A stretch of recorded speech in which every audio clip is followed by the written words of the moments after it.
బాలశంకరుడు పూర్ణానదిలో స్నానం చేస్తున్నారు.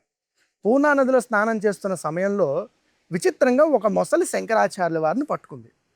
ఇది శంకరుడి యొక్క మొత్తం చరిత్రకి ఒక టర్నింగ్ పాయింట్ అనుకోవాలి.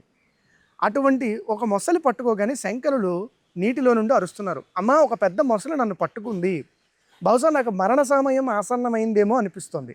ఈ సమయంలో నాకు నువ్వు అనుమతి ఇచ్చినట్లయితే నేను సన్యాసం స్వీకరిస్తాను అని అరుస్తున్నారు. తల్లి భయపడి ఒడ్డున నిలబడి చూస్తోంది. ఇదేంటి, మొన్న వచ్చినటువంటి వారు బిడ్డకి ఆయుర్దాయం తక్కువ అని చెప్పారు. ఆవిడ ఆ బెంగతోంది. సరికదా ఈ పిల్లవాడు నేను సన్యాసం స్వీకరిస్తున్నాను అంటున్నాడు. ఈ రెండిట్లో మధ్యలోంచి ఇప్పుడు చూస్తే మొసలు పట్టుకుంది. ఏం జరుగుతోంది అని వెంటనే సహజంగా అనుకున్నట్లు ఆవిడ అనుకుంటోంది. నేను ఇంతకాలం వృషాచలేశ్వరుని ప్రార్థించినందుకు ఇదా నాకు దక్కింది అని బాధపడడం మొదలుపెట్టింది.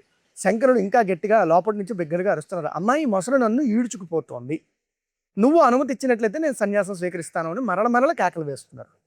ఇది గమనించినట్టు తల్లి, సన్యాసిగా ఉన్నా కూడా బ్రతికే ఉంటాడేమో, సన్యాసం ఇవ్వకపోతే అవకాశం పోతుందేమో అని పరిపర విధాల ఆలోచిస్తూ చివరికి నాయన సన్యసించు అని అనుమతి ఇచ్చింది.